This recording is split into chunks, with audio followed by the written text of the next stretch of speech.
This is exactly right.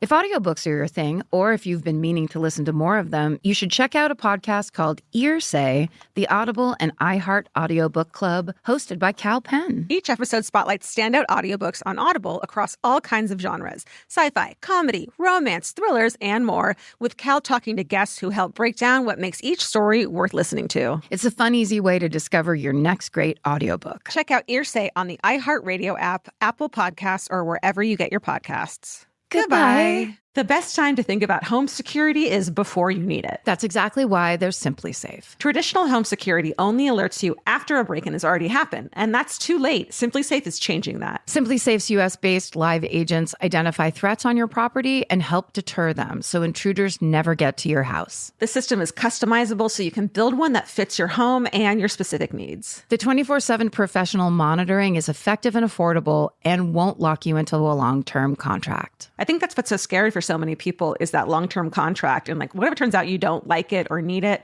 but they don't have that because they know you'll like it and you'll know that you need it and feel so much safer when you have it. Like at this point in my life, I would never go without a security system on my house. I just feel safer with actually having Simply Safe around. There's a whole staff at Simply Safe that's waiting to talk to you and help you out. Right now, you can get 50% off your new system by visiting simplysafe.com/MFM. That's half off at simplysafe.com/MFM. There's no safe like Simply Safe. Goodbye. Get into the Hyundai Getaway Sales Event and get away with a deal so right, it almost feels wrong. Right now, you can get great deals on Hyundai's most popular models, including the adventure-ready SUVs like the Hyundai Santa Fe or Santa Fe Hybrid and the Tucson or Tucson Hybrid. Plus, there's the bold and stylish Elantra loaded with the latest tech. Or go all-electric with the Ioniq 5 or the Ioniq 9. So get down to your local Hyundai dealer and get away with a deal you'll love during the Hyundai Getaway Sales Event. Visit HyundaiUSA.com for details. Goodbye. Goodbye.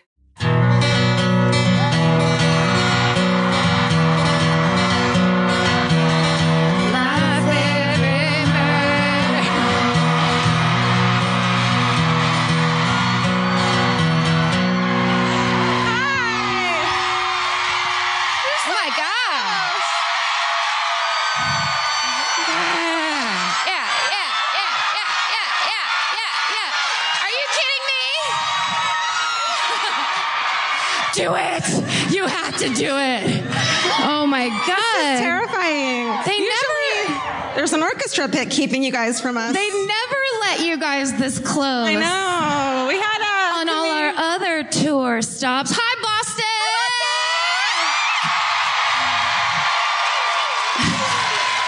I don't know if anyone's up there just waving at the roof. No, they're there. I thought you flipped them off. I just saw someone leave to go to the bathroom. Oh, yeah. Or they couldn't handle it.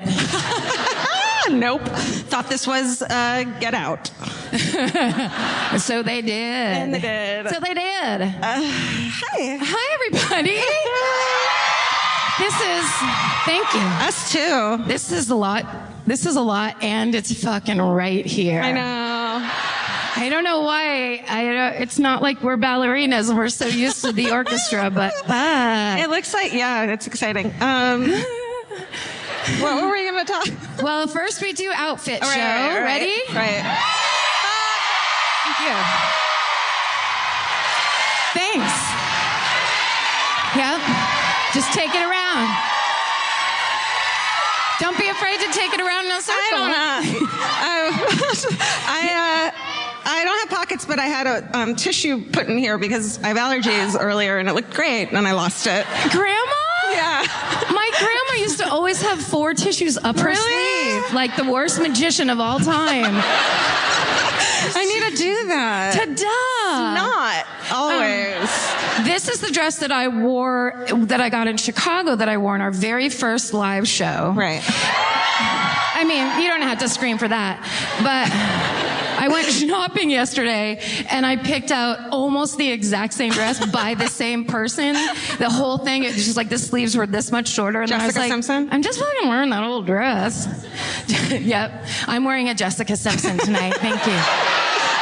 You don't have to be blonde to like bad fashion. I need to stop wearing dresses with any kind of flair because then I can't, well, in my mind, I can't rewear them. Oh. Because it's, you know what I mean? Like, I have 400 You can't dresses. be seen. Yeah, it's just, well, you have enough to choose from, though. Yeah, but not black ones. I'm like, colors. And like, I'm like, what's her name from Three's Company?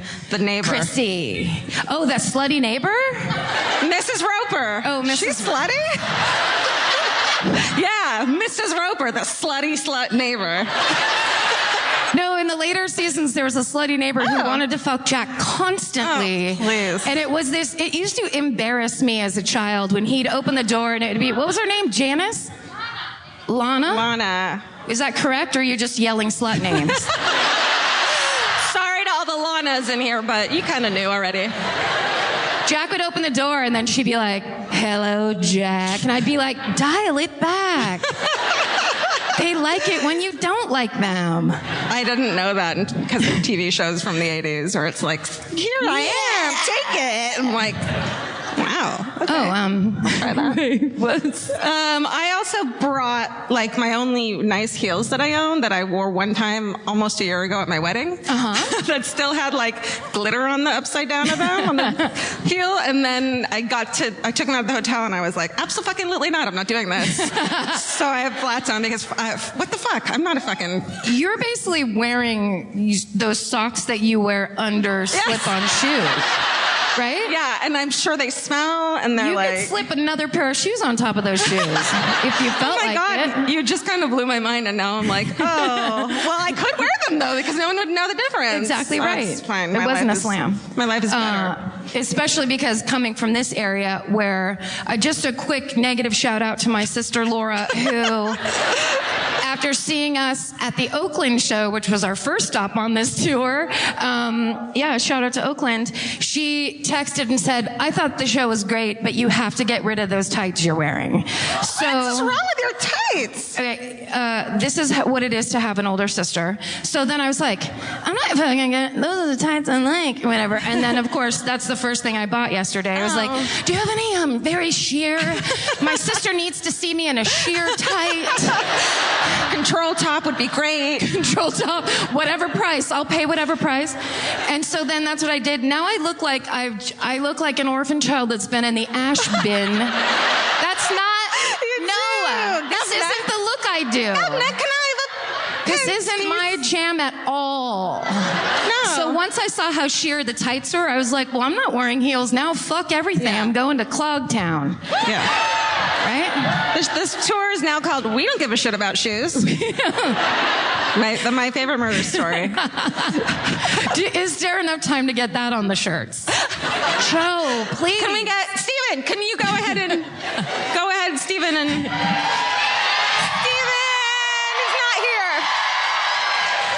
he's not here, but He's not here. we don't bring him with us sometimes. He'll He'll edit listen. this, He's though, gonna and edit. that part will mean the world to him. Yeah.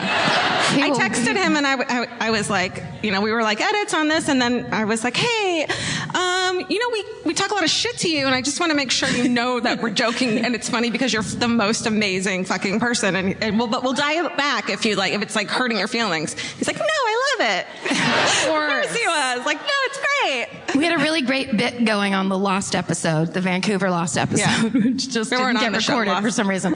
And the whole thing was, I think it was Vancouver, it was about how Steven was hiding underneath this tablecloth. Like, mixer. Just sitting there like his a mic. super nerd. A cat, and there was a random cat under there? Yes, there was just a cat he found in the alley, and he was just stroking his mustache, listening to the live episode He live. really does that. Have you noticed? He does. He's he's a bit of a nervous Nelly. So he does a little bit of he has a little bit of this, which is like, he's halfway to one of these like whimsical facial hair guys. Yeah. Oh, let's talk about ice cream. Okay. Hard left turn. Yeah. Steven, ice cream, cat. I want to shit on Steven for at least 10 minutes. Okay. Ice cream it is.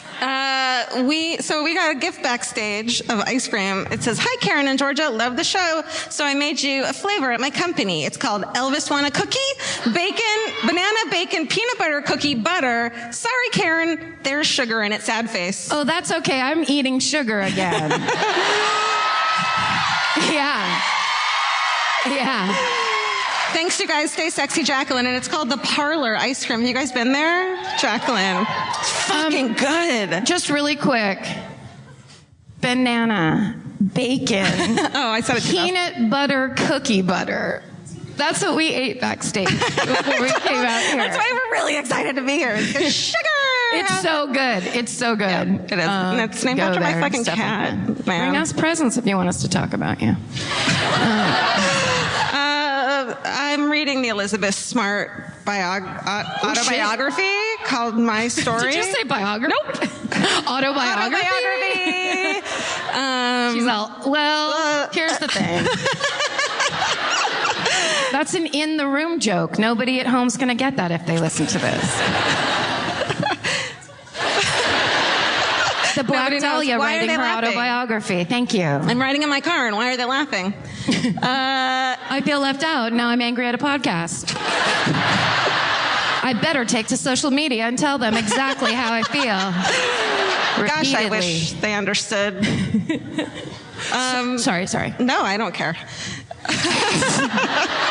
Truly. Oh yeah. So if you ever want to feel bad about feeling bad about your life, and then just read the Elizabeth Smart story. The girl who got kidnapped in Utah and lived as this guy's wife as a kid. This whole time I thought you were talking about Elizabeth Short, the Black Dahlia. That's why I was making that That's why face. the biography. Oh, I get it. I thought I was missing something. Shit, you were missing the fact that I didn't get what you were talking about. I thought I said the wrong word again for a thing. So I was like, yeah.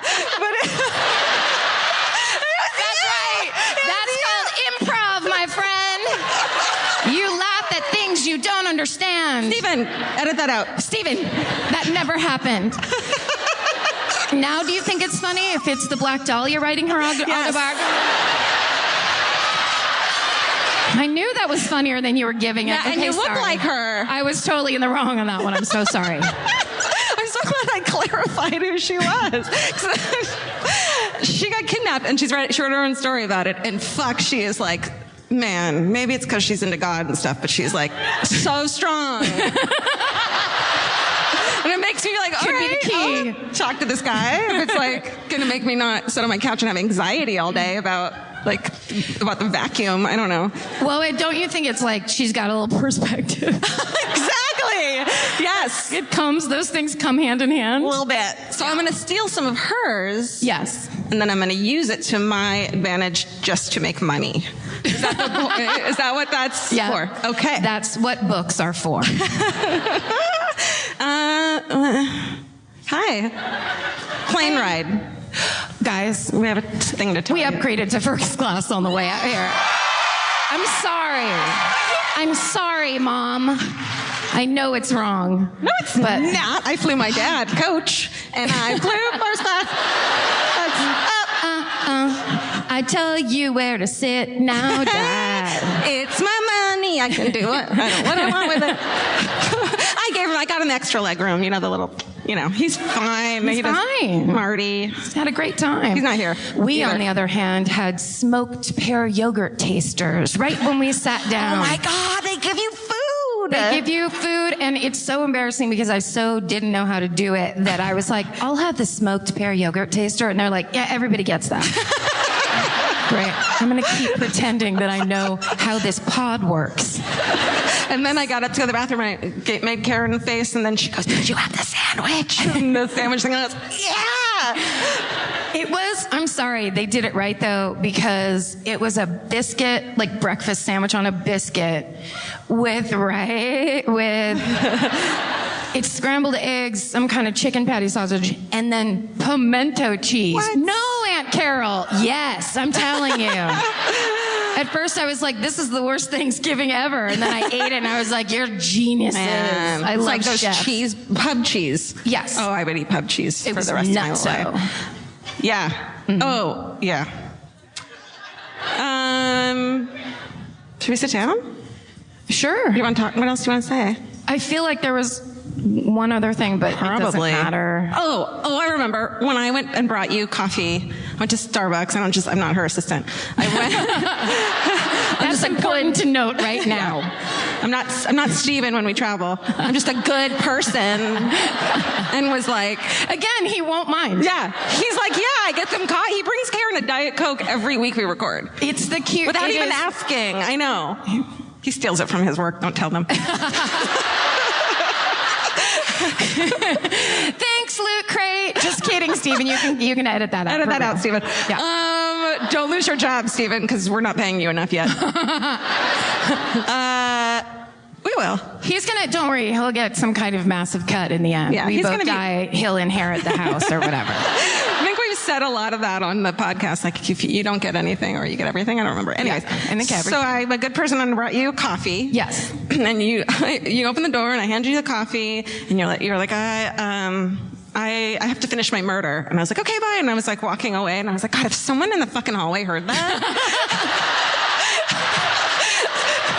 I didn't even think of that. I hadn't either. It was like just some old lady stepping out to go to some kind of a museum or cemetery or whatever you guys have here. Georgia, just give me the coffee. I have to finish this murder. I can't tell people, like the normal, really sweet, normal guy on the plane next to me was like, what are you doing in town? Which, and I was like, I'm here for a thing. And I couldn't be like, I love murder. So it was like a really normal guy. We laugh and laugh about murder for hours. You'd love it. Love it. I have to finish my murder. I mean, kind of wish someone would hear that. You Okay, wish. now should we sit down? Let's sit down. All right. Yep. Thank you. I Definitely. know sitting is fun. Definitely. That's better. Yeah, I don't know. My Spanx are fighting a losing battle. There's no it's very we ask for specifically this setup, and I don't know why. We're No. like, could you dangle us on a precipice for an hour so that we just feel weird? I don't want it to be bigger than a quarter. I don't want the table to be bigger than what's a funny thing? Than me. Yeah. Than my ass. I don't want any room to put things on. I need to feel petite, so the table has to be Barbie sized. Please.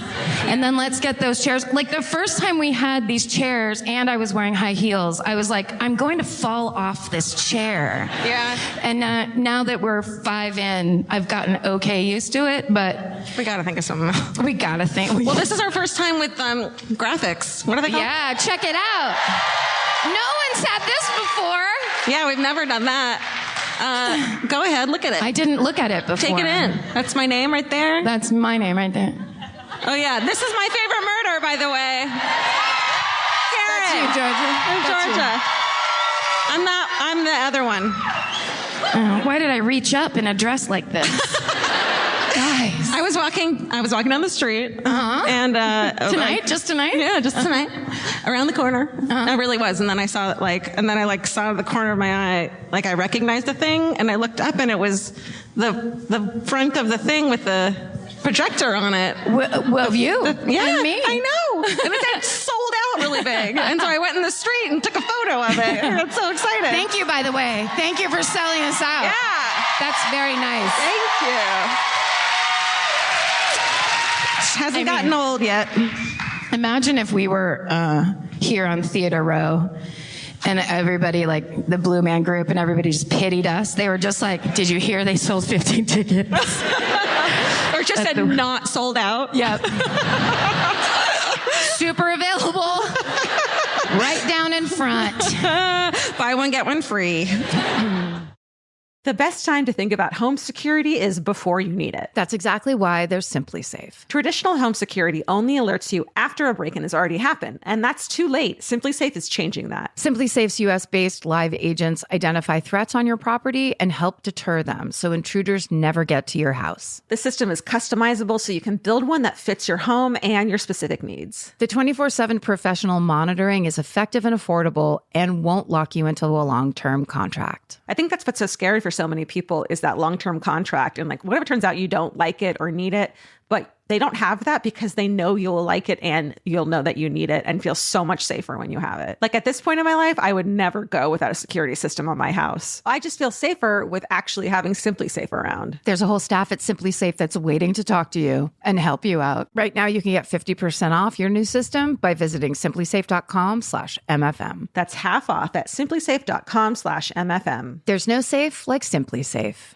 Goodbye. Vacation planning should feel like a breeze, not a deep dive into countless travel sites searching for the best deal. With Cheap Caribbean's Budget Beach Finder, you can search every destination and every date all in one search. You'll save time and money with the Budget Beach Finder. Say goodbye to endless scrolling and tab hopping and hello to Budget Beach Bliss at your fingertips. Go to cheapcaribbean.com to try out the Budget Beach Finder and see just how stress-free vacation planning should be. Goodbye. Capture your favorite summer feeling with Pandora Jewelry. Discover a collection inspired by the sunshine, freedom, and unforgettable moments that make the season so special. Whether you're planning a weekend getaway, gathering with friends, or simply soaking up every sunny day, Pandora Jewelry offers meaningful pieces designed to celebrate your unique story. From sun-kissed metals that catch the light beautifully to personalized pieces ready to be engraved with your summer mantra, every detail is crafted to help you express yourself with confidence and style. Explore charms, bracelets, rings, necklaces, and more, thoughtfully designed to complement every adventure and occasion. Each design moves with you, from beach days and road trips to rooftop dinners, golden nights, and every memory in between. Layer your favorite looks, mark life's meaningful moments, and create lasting reminders of a season you'll never want to forget. Find the pieces that reflect who you are and where this summer takes you. Shop Pandora Jewelry's new summer collection in-store or online at pandora.net and let your summer unfold. Goodbye.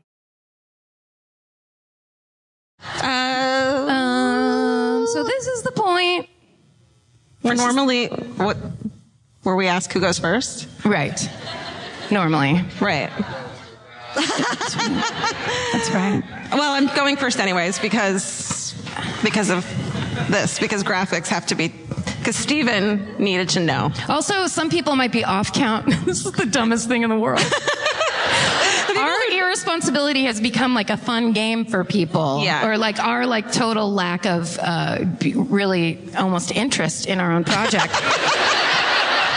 But also when we were on the road, we switched it up one night, and I swear to God, where were we? I think that might have been Seattle. People were not happy. Where they're like, it's Georgia's turn. We're like, okay, all righty. I mean, Everybody. It's a joke. Like, we don't know. It's nobody's turn. It's everyone's nobody's turn. Think about it. It's everyone's turn. It doesn't exist. Fuck. All of it. Okay, I'll go first. This is the Welcome to My Favorite Murder. Sorry. Right. No, that was good. That's Karen. I'm George. All right. This is the murder of Molly Bish. It's fucked up. Half of people are upset. Half of them are excited.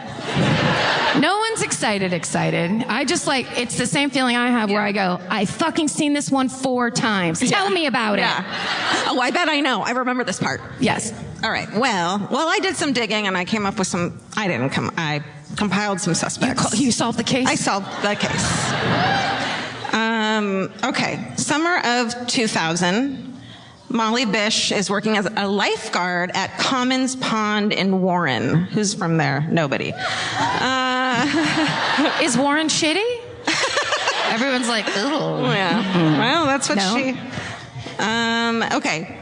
So her mom is dropping her off at a shift for her lifeguard duty. And again, she's 16 years old. And the mom sees a mustached man in a white sedan in the parking lot of the No heckling, but that was really good. We usually don't let... Somebody down in the orchestra pit was like, Steven? Well, when you see the composite, it might be Steven. He really is shaping up to be a real sexual offender. Can we edit that Facial before hair-wise. Steven gets it, please?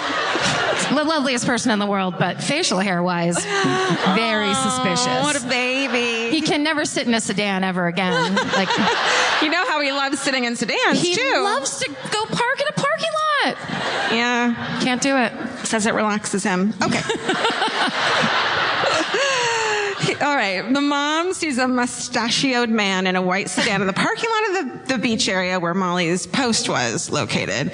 And the mom was like, what the fuck, that guy's shady. And so she waits till the guy drives away. And then the next day, she hadn't thought of it. The next day she goes to drop her off and she kind of does a little check and he's not there. So she's like, great, and leaves her. And we know that Molly made it to her lifeguard stand because a witness saw her at 10:07 a.m. But by the time the first group of swimmers got to the beach around 10:15, Molly was already gone, missing. Hours later, police contacted Molly's mom, informing her that no lifeguard had been on duty all day, which has to be a fucking awful call, and that Molly's belongings had been left unattended at her station. The only clue, like her flip-flops are there and everything, the only clue was that the first aid kit that was by the chair was open, and it made police speculate that someone asked Molly for assistance and was like, do you have a thing? And she went to look for it, and then, Ted Bundy style, like, oh, my arm is broken. Yeah. Can you open your first aid kit? Totally. So the mom was like, this fucking creepy man was here yesterday and made me creeped out. And so Maggie, the mom, tells someone what he looks like, and they draw a composite sketch of him. And they say the man is the best lead, and witnesses came forward and said that they saw a similar white car in the parking lot moments before Molly and the mom arrived the day Molly disappeared. And so police produced a composite sketch. Oh, do you guys like that? Oh, I didn't realize.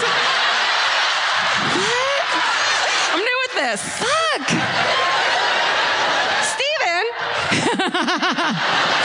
It's Stephen Ray Morris Sr. I thought people were freaked out by the word composite sketch. I know. They like the way you pronounced it. Yeah, wrong. Creep. Oh, I don't want to see that guy anywhere. I know. I don't want to see that guy anywhere. I know. That's malice in the eyes. Yeah, that's what she said. He looked cocky, she said. Right? Okay. Sorry, hold on. I think the visual aids are really adding a huge element to this show. Why didn't... Whose idea? Was that you? I think it was Joe, our tour manager, and Steven. Joe and Steven producing the shit out of this show.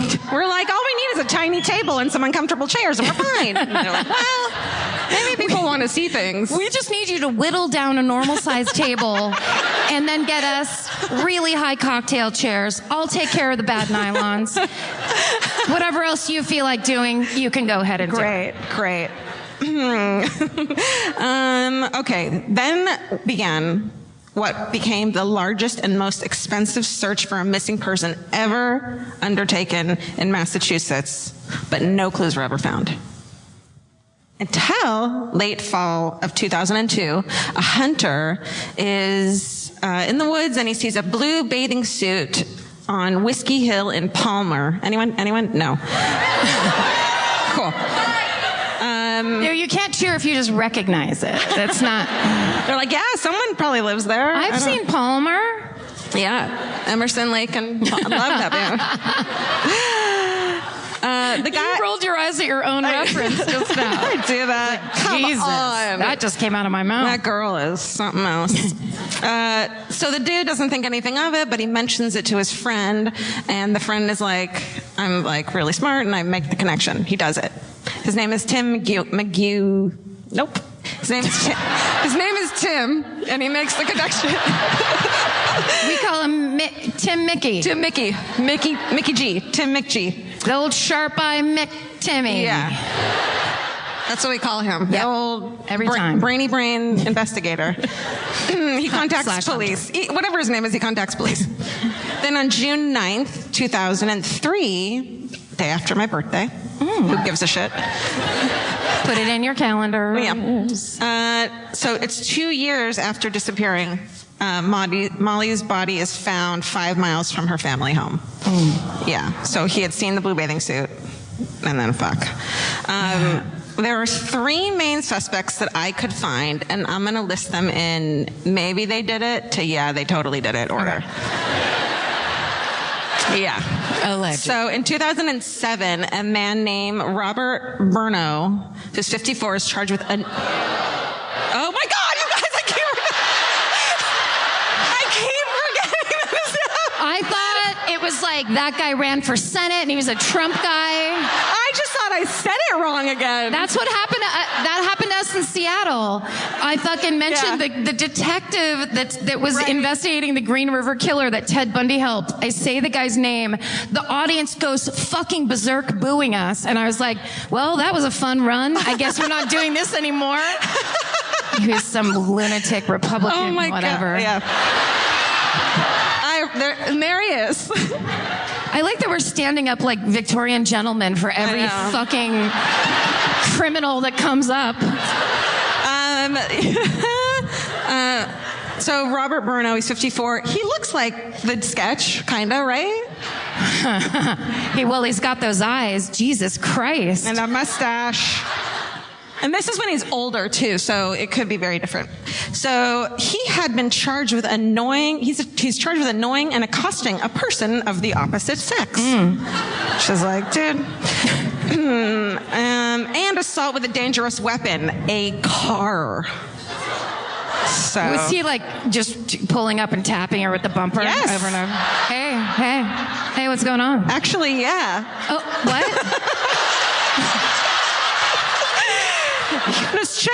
This young woman is running on Broomfield's Little Alum Road, and he keeps trying to pin her against the guardrail with his car. Yeah, you can't pepper spray a car. I mean, what do you fucking do? But she got away like a badass. I feel like that's really unfair. I know, right? To try to pin someone with your car when they're just a jogger. Yeah. That's when you have the least amount of clothes on. Yeah. Like at least, Anyway. At least get near enough that I could maybe pepper spray you. She got away. Yeah. So the only connection that is known is that Burno's brother lives about 3.2 miles from where Molly was found. And he's fucking assaulting a woman. He had lived in the town of Agawam. I knew you'd help. Say it again. I'm sorry. Agawam. So you fucking know that one, but you don't know the other ones that are easy to fucking say. That's cool.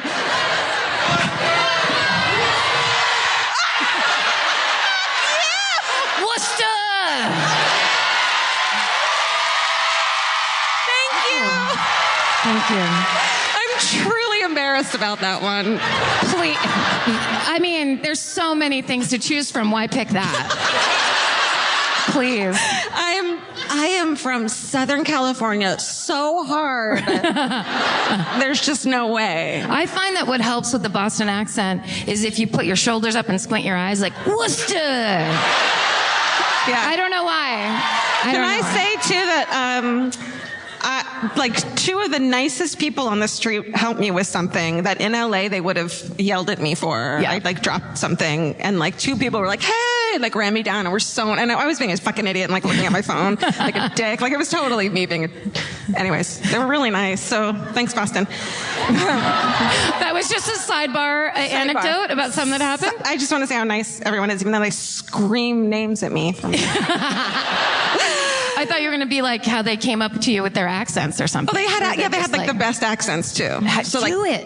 No. Come on. I'm not going to offend them again. They don't care. They love it. You dropped your box. My mother saw you drop your box. Something like that? Theater school. Years and years of theater Maybe school. later. I'm sweating. 3.2 miles from where Molly is found. He had lived in the town of Agawam. Pretend it's a sing-along. It's a call and repeat. Where 24-year-old Lisa Ziegert was... Fuck, man. Ziegert. I just wish you guys would all come to my house and I'll yell fucking names at you.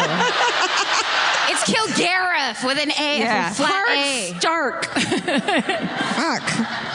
Georgia. No, it's Georgia. Karen. It's really easy. You didn't get it wrong. I can't yell at you about that. Okay, so Lisa was abducted from her part-time job at a card shop on April 15th, 1992, and Agawam. She's doing it on kidding, purpose I'm now. kidding. She's doing it for attention. I am. It's about 30 miles from Warren, and so It's Warren.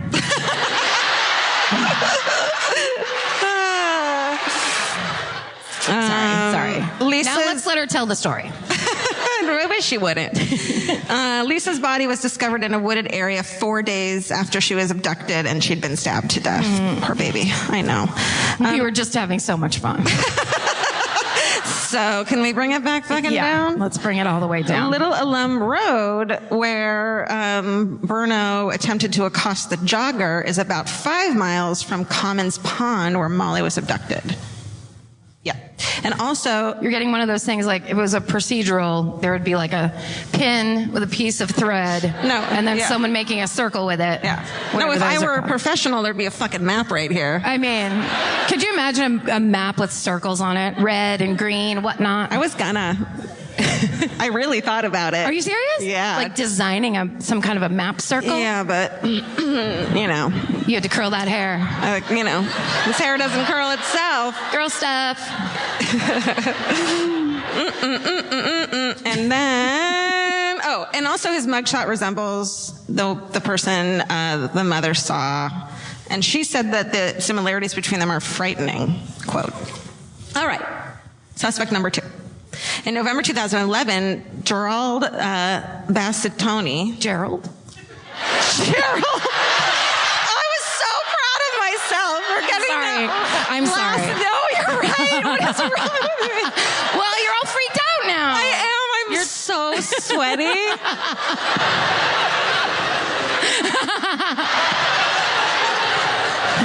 Let's get this dry clean. Take it out of my... Shit. How many dudes look this evil in this area? Like, it doesn't, but it does. Like, look at those eyes. Those eyes. Look at that pout. Like, the grimace. The Those are- mean... It's him. It's A lot of fucking hate. him, huh? Also, those are the same eyes of every, 58-year-old woman in Beverly Hills. That's what it looks like when you get plastic surgery. Nobody ever believes you're younger. That's some bloat right there. You just look like a potential murderer. That's some hardcore natty light bloat happening right there. You know? Oh, yeah. I think it's him. Look at them. Look at the in the middle of his eyes, the brow furrow. Yeah. Dude. If I could do anything with computers, what I would do right now is an animated GIF that draws on that mustache on that picture. Oh, yeah.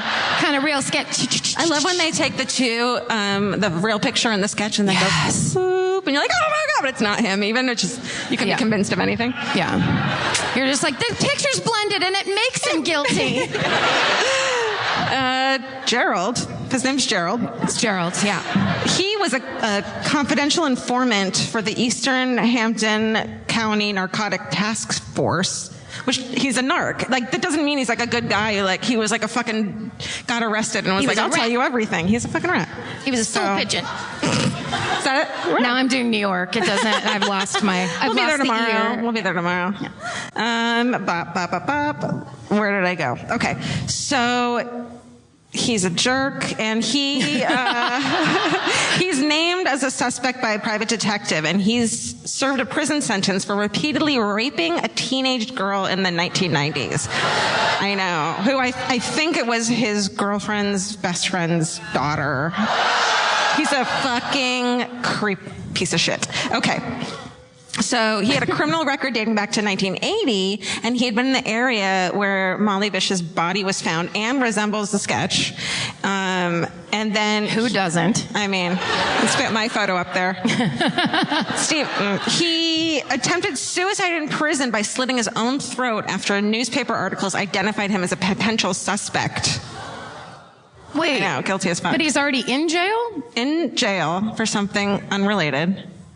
It comes out in the paper, and they're like... And now he's ashamed. Yeah, I think he's there for the... No, now he's like, oh shit, I absolutely did it. Goodbye. You know what I mean? Yeah. And you also I don't think you like slit your own throat. Like that's not a chill, like I'm going to make it look like I want to die. Like that's not a... No, you're out. You're out of there. You're giving it your best shot. Yeah.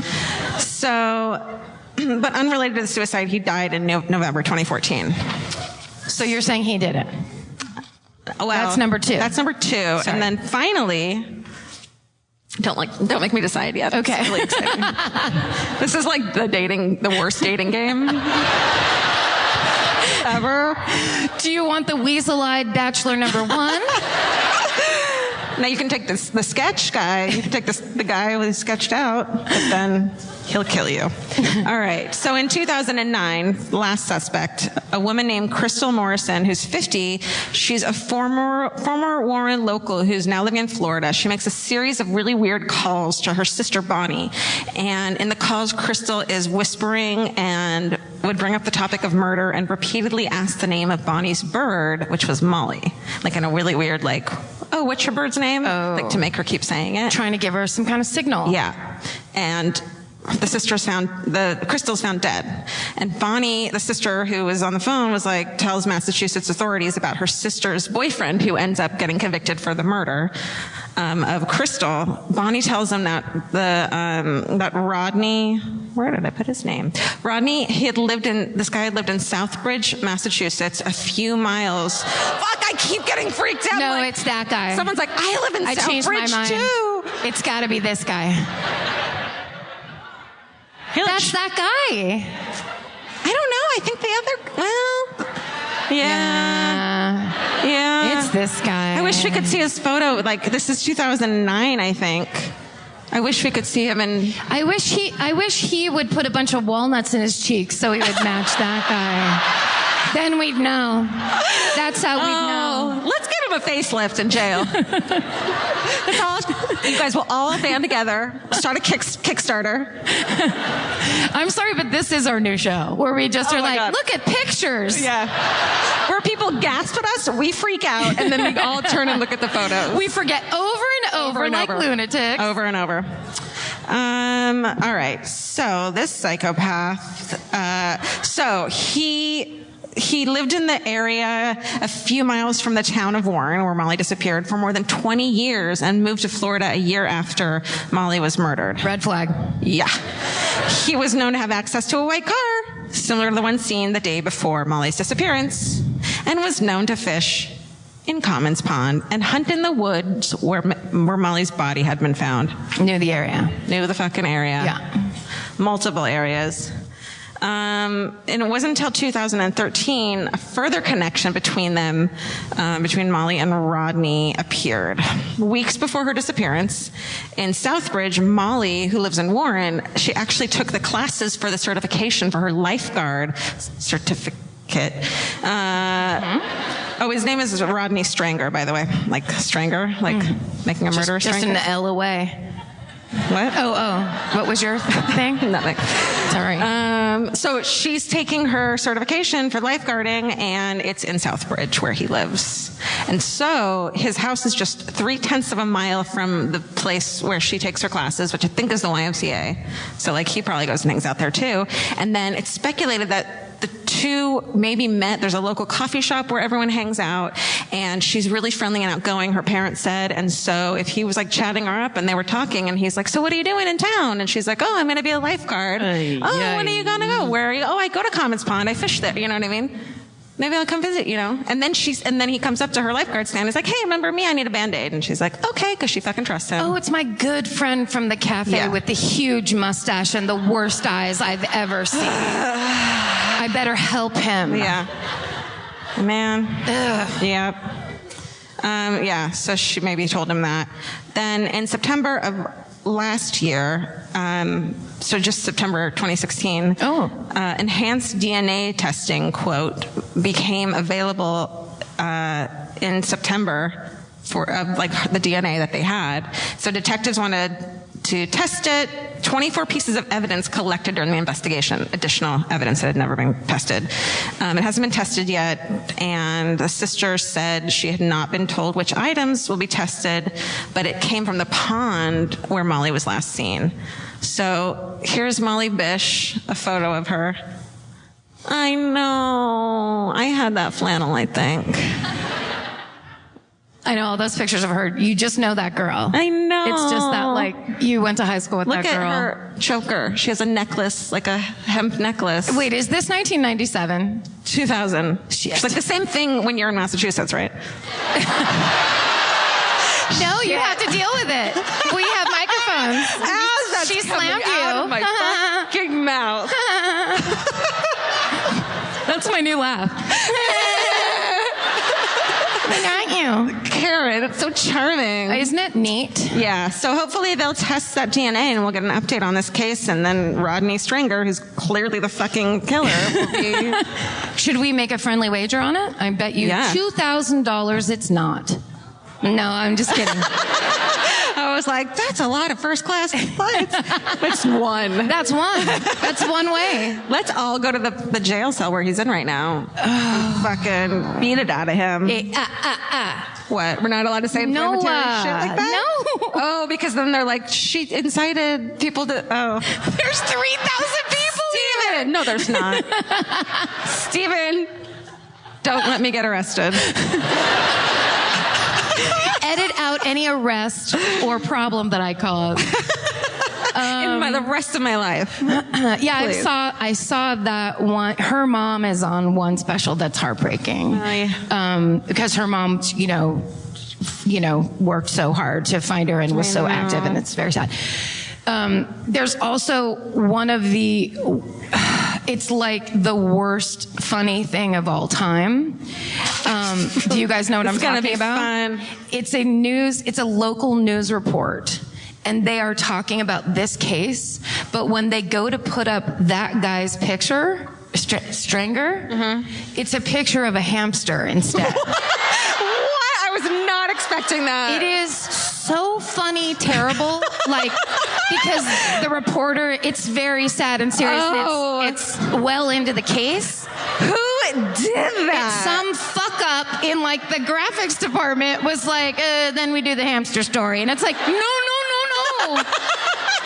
Please double we check don't that. have that yet. Yeah, ours are fucking spot on. I thought you were going to say it was the like vacations photos from the newscaster. No, that's worse. You have to look it up because it's hilarious, terrible. But also, here's how I'm, my early murderino, the first time somebody showed me that, it was like in a writer's room. And instead of laughing at the hamster, I was like, I know the Molly Bish case. And then that's what I wanted to talk about. Or just like, that's actually an incredibly sad case because... I know. I hate when people like casually bring something up that they don't even care about murder, and then you're like, oh, you know that what's crazy about that case is that this happened, and then they're like, oh, okay.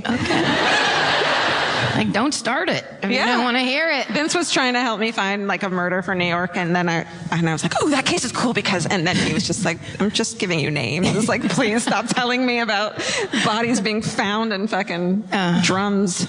Not like, That's oh dear. That's a for better or for worse. He agreed to bodies and drums. Listen, I have to watch wrestling sometimes. Yeah, that's right. That's love. Give and take. Murder, wrestling.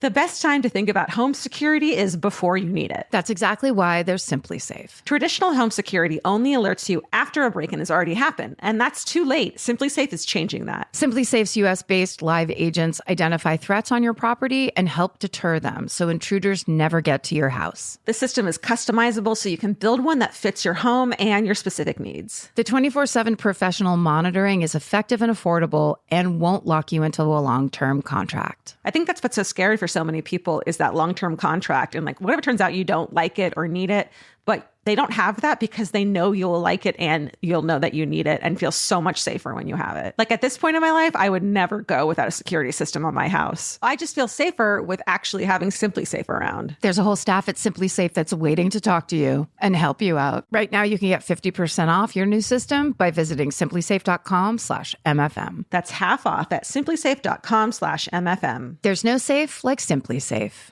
Goodbye. Vacation planning should feel like a breeze, not a deep dive into countless travel sites searching for the best deal. With Cheap Caribbean's Budget Beach Finder, you can search every destination and every date all in one search. You'll save time and money with the Budget Beach Finder. Say goodbye to endless scrolling and tab hopping, and hello to budget beach bliss at your fingertips. Go to cheapcaribbean.com to try out the Budget Beach Finder and see just how stress-free vacation planning should be. Goodbye. Capture your favorite summer feeling with Pandora Jewelry. Discover a collection inspired by the sunshine, freedom, and unforgettable moments that make the season so special. Whether you're planning a weekend getaway, gathering with friends, or simply soaking up every sunny day, Pandora Jewelry offers meaningful pieces designed to celebrate your unique story. From sun-kissed metals that catch the light beautifully to personalized pieces ready to be engraved with your summer mantra, every detail is crafted to help you express yourself with confidence and style. Explore charms, bracelets, rings, necklaces, and more, thoughtfully designed to complement every adventure and occasion. Each design moves with you, from beach days and road trips to rooftop dinners,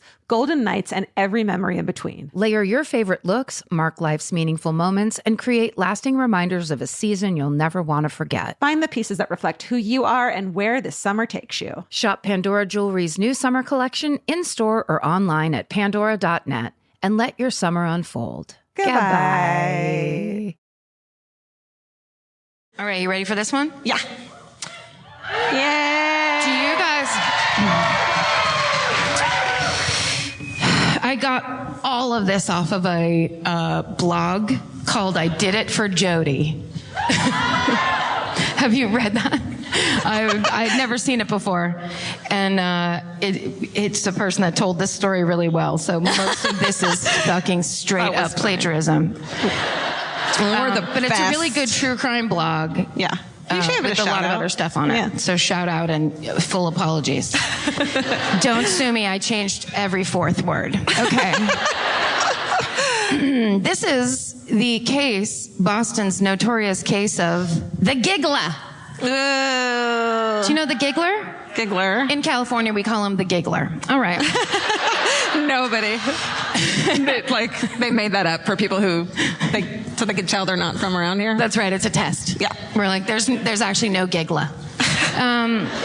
At 1:30 in the morning on June 13th, 1969, a call came through to the Boston PD switchboard, and the voice on the other line said, "My dear, at the corner of Washington." That's the only, I can't really do it. Boston is truly the hardest accent. Yeah. You can tell, yes, you should be very proud of that. High fives all around. There's nothing worse than when a movie is set in Boston and there are people who are bad actors in that movie. We can tell. Thank you, Boston. Don't worry. We don't think that fucking any of these people sound like that. Well, also, it's just like, get fucking Matt Damon if you can't get somebody that can do the act. I'm sure they have actors in Boston. There's so many Afflecks that want to be in this business. Pull them in. Get them in there. No, I know, right? We all have opinions, everybody. So the guy on the other line at the Boston PD switchboard says, "My dear, at the corner of Washington," I'm not trying to be in a movie right now. The corner of Washington and Neelan Streets, in a construction site, there'll be a man down in the water dead.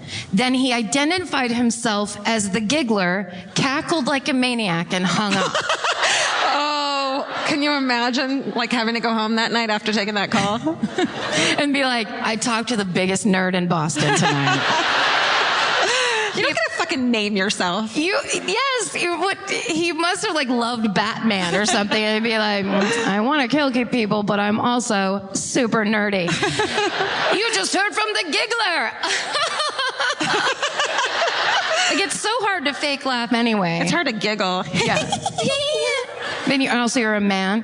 Yeah. I don't know. How would you do it? That sounds right. I bet she was not so much scared as she was so sad for him. So when the police arrived at that location, which is is a square in the middle of a place called, these guys know it, I don't know, Georgia, if you know it, it's called the Combat Zone. So it's a dirty, dirty, dirty place here in Boston. I bet it's not anymore. Oh, we're in it! What? We're in it! We're in it right now? We're in the fucking Combat Zone? And then it fucking turns into a strip show.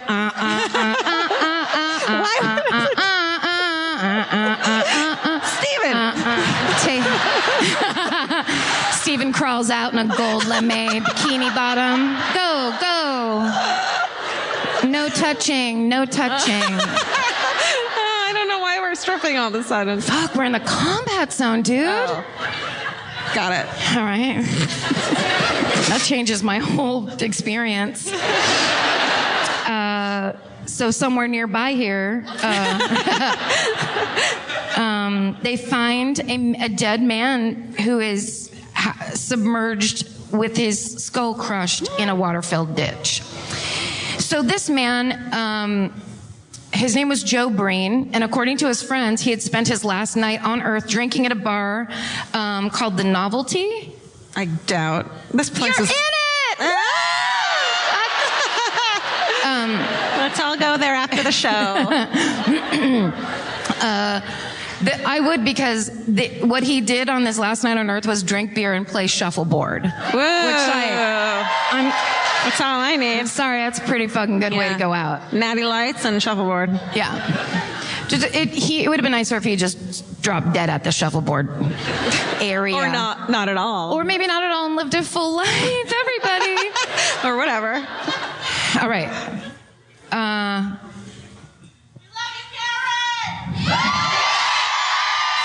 you. Mom, I told you not to come here.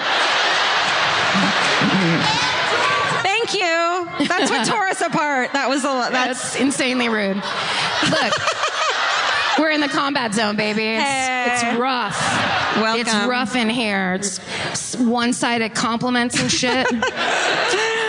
Okay, so his friends say that at the Novelty is where Joe Breen met a chubby, dark-haired stranger who he continued to play shuffleboard with after his friends were like, no, let's go across the street to that other bar. And then when the bars closed, Joe's friends came back to the Novelty to get him, but found that neither he nor his new friend were there anymore. And one of the guys that were in Joe's group of friends was a cop. And so after Joe's body was found, this guy went back to the Novelty for like night after night for like a month to see if he could see the guy again, but the guy never showed up again. Yeah. So 6 months later, on December 26th, 9-year-old Kenneth Martin is reported missing. He was last seen near South Station. Is that good? People are like, oh, that's Tony. He must have been rich. South Station's bad. Okay. Well, that's appropriate because terrible things happened there. And I'm going to tell you what they are. On January 6th, an anonymous tipster calls and says that Kenneth Martin's body can be found in one of the tunnels beneath South Station. But he didn't announce himself or laugh this time. I bet he felt stupid about the first time. So he's like, I'm not doing that anymore. Yeah. It's stuck anyway. So the police went down there. It took 2 days to locate Kenneth's body, and he was lying under a canvas tarp. He had been strangled to death, and the twine was still around his neck. But there were no signs of sexual assault. It turns out that Kenneth Martin had worked at the South Station bowling alley. Is that still there? Don't you think it should be? I bet it's one of those, like the old-fashioned ones that had the small little balls and you had to put the pins. Yes, it was. What are you yelling? Candlepin. Candlepin. Southern California doesn't have that. We've got the biggest pins in the world. It was one of those because Kenneth's job was to reset those pins. He made a little money resetting the pins at this shitty station bowling alley. Fuck, man. But the good part about that was because he worked there, everybody else that worked there knew him. And so they saw him when he... they basically saw the last person that was with him, and that was Kenneth Harrison, 31, an unemployed cook who... Look. Oh, fuck. I knew somehow. Oh, he doesn't look chill. That is... He looks like John Lennon got punched in the face a bunch. Yeah.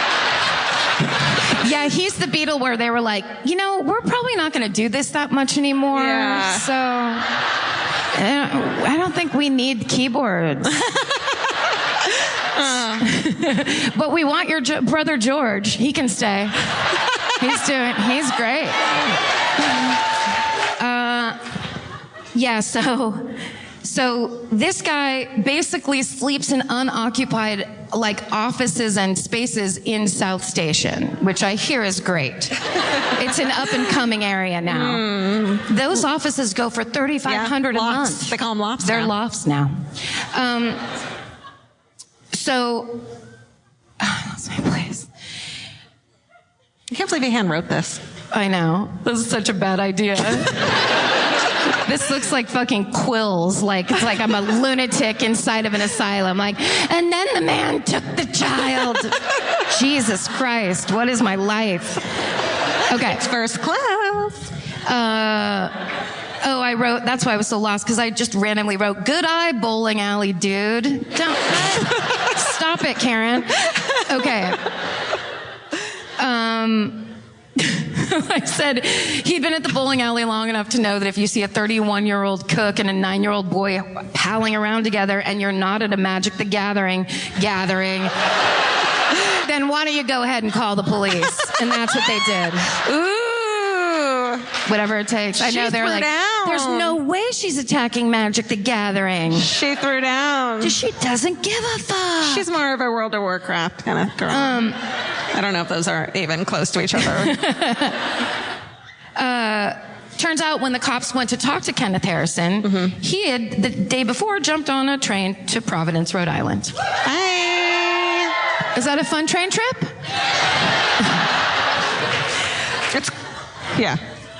It's close because never mind. What? I met some nice murderinos when I was having lunch earlier, and they told me we're at Rhode Island, and I was like, "Oh, so did you guys come in for the day or fly in?" And they're like, "It's an hour away." Would you take a boat or a train? Yeah. They're very nice about it, though. Where we live, it takes 7 hours to get anywhere else. In the city, in the same city. In that one city. Don't come here. Los Angeles and Boston are so different. Thank you. Oh, now you're getting one. Well, it's from probably the ladies at the bar who are really nice. Oh, I see. They're the ones who talk to you about Providence, Rhode Island. Yeah. I like to picture that it's like a soap dish thing where you're going up to people being like, where's Providence, Rhode Island? Do you listen to podcasts? It's clearly a girl that's coming to the show. You can just tell, Yeah, you see her shirt. Yeah, you have pins on. I know you're coming. All right, so the police bring... Oh, he's gone. The police bring Kenneth Harrison back to Boston, and they interrogate him. And Kenneth tells police that he was sitting in an office and he was suddenly struck with the urge to kill. And that's when Kenneth rolled on by.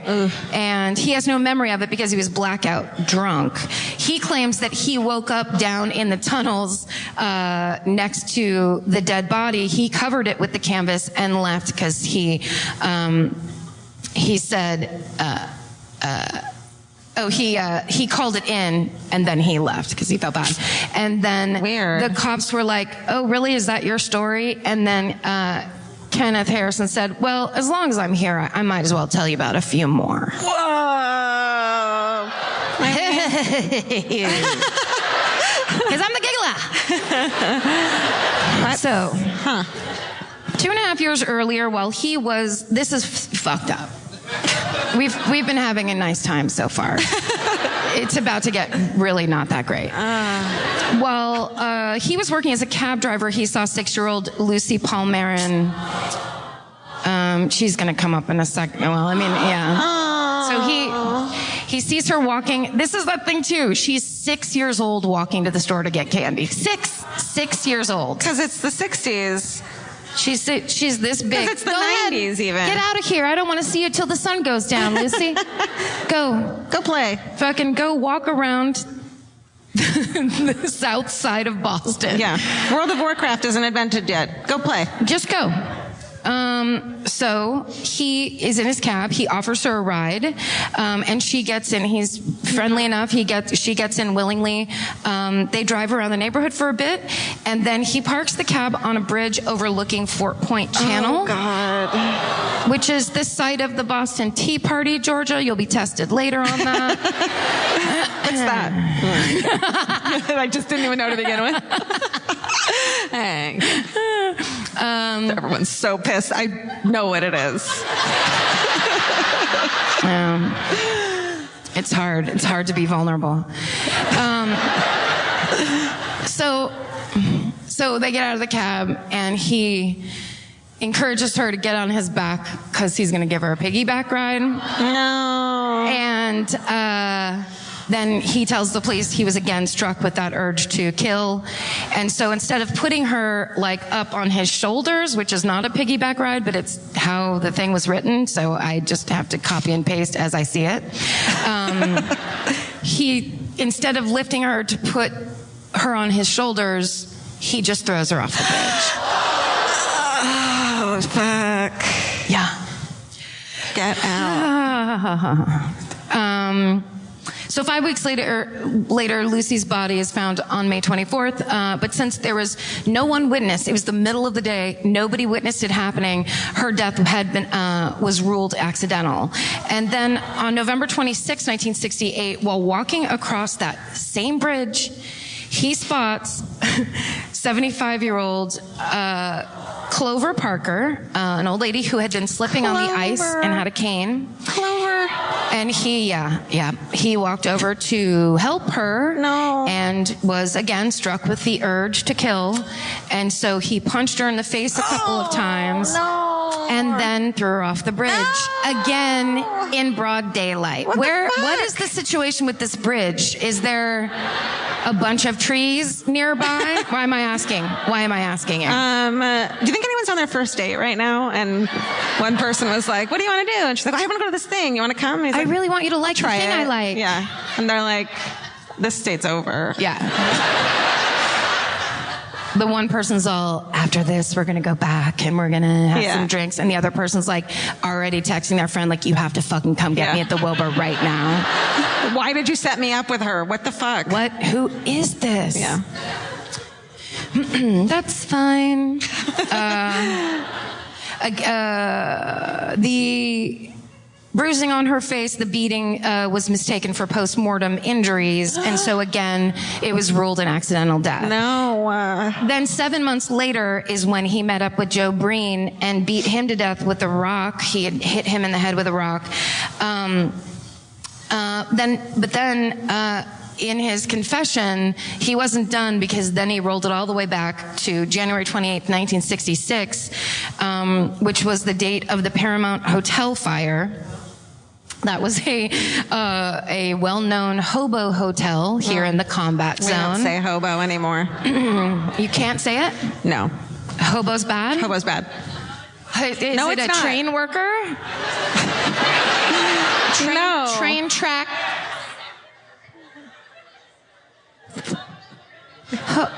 You can say whatever you fucking want. No, it's I don't know. That's what I heard. Really? Yeah. All right. You know that anybody can type anything into that machine, right? I mean, they can just do whatever they want. Whoever Jodie is, she didn't know yet. Jodie didn't know. It's Jodie Foster. I did it for Jodie Foster. It's the Mark David Chapman quote. Yeah. Wait, what? It's a reference. Oh, okay. Oh. Transient. Now I'm scared of pictures coming up. Jodie Foster picture. Hobo with a big fucking line through it. Jesus.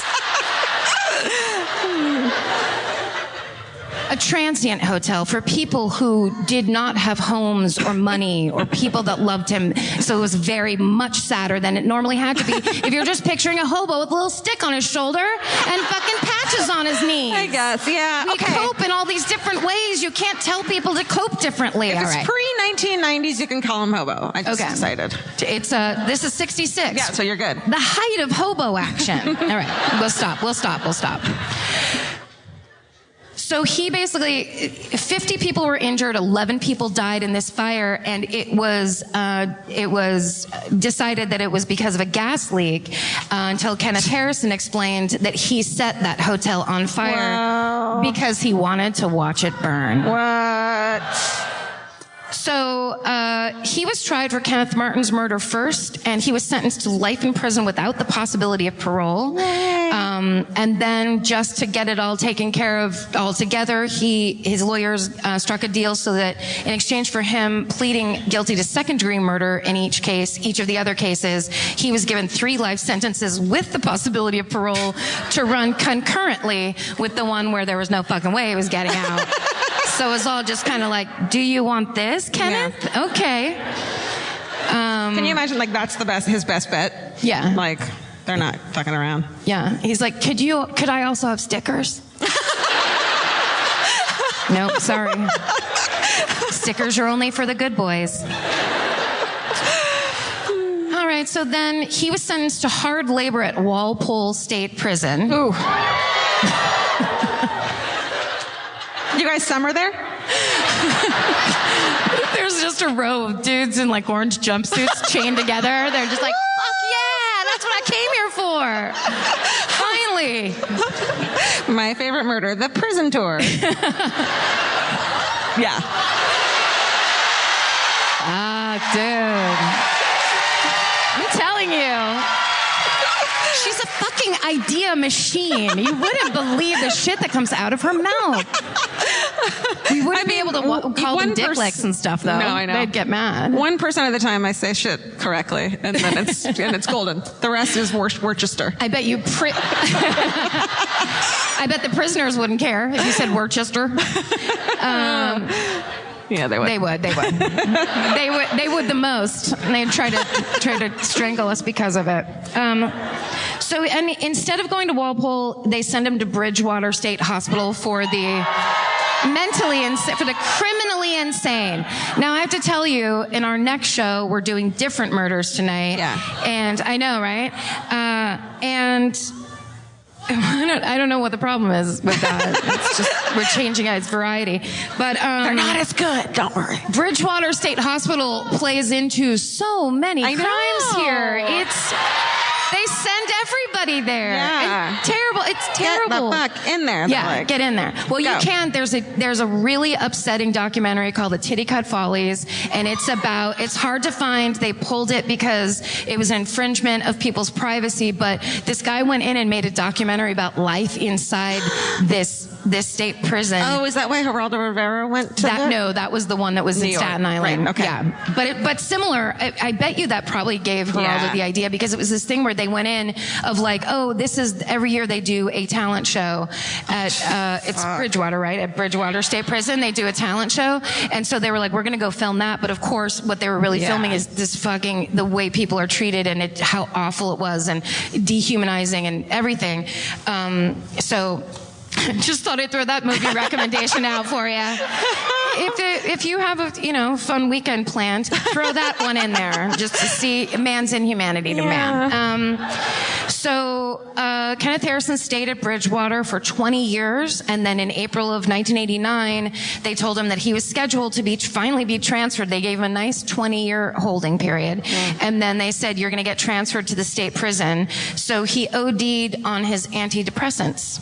Oh, you can do that? And yeah, I guess so. If you save them up. You have to save up a ton. You tongue them into you gum them? Gum them. You gum them. Yeah. Or you go ahead and maybe you armpit them. Right. There's all these ways. Yeah.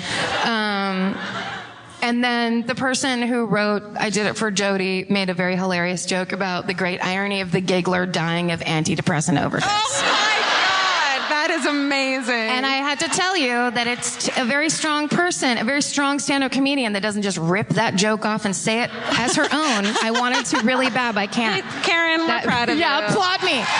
Applaud me. That is amazing. For not being a dick. Applaud me for stealing. That might be the best closer of any murder we've ever talked about. Of the irony of that juxtaposition. Yeah. Gorgeous. Yes. Love it. They're coming for you for Bridgewater. Do we have time for a... Do we? Do the people?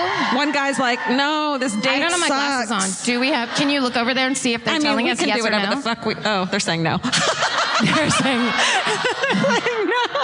sorry. I guess I should have looked before I asked. We should have looked first. That's our lesson. No, a guy yelling yo, wait isn't going to work out here at this show, my friend. That's simply not happening. We'd love for you to stay sexy. And don't get murdered! Thank you, Boston. Thank you so much, Boston. Thank you.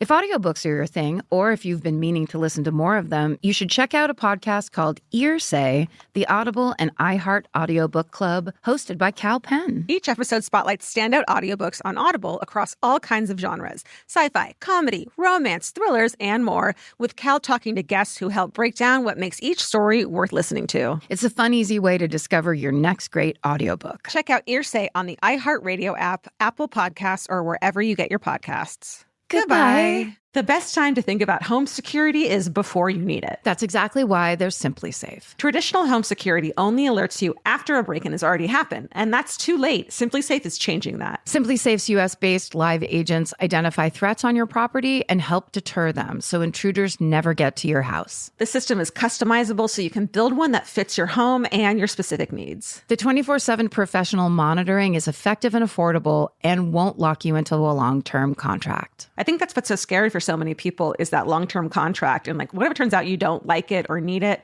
but they don't have that because they know you'll like it and you'll know that you need it and feel so much safer when you have it. Like at this point in my life, I would never go without a security system on my house. I just feel safer with actually having Simply Safe around. There's a whole staff at Simply Safe that's waiting to talk to you and help you out. Right now, you can get 50% off your new system by visiting simplysafe.com/MFM. That's half off at simplysafe.com/MFM. There's no safe like Simply Safe. Goodbye. Vacation planning should feel like a breeze, not a deep dive into countless travel sites searching for the best deal. With Cheap Caribbean's Budget Beach Finder, you can search every destination and every date all in one search. You'll save time and money with the Budget Beach Finder. Say goodbye to endless scrolling and tab hopping, and hello to Budget Beach Bliss at your fingertips. Go to cheapcaribbean.com to try out the Budget Beach Finder and see just how stress-free vacation planning should be. Goodbye.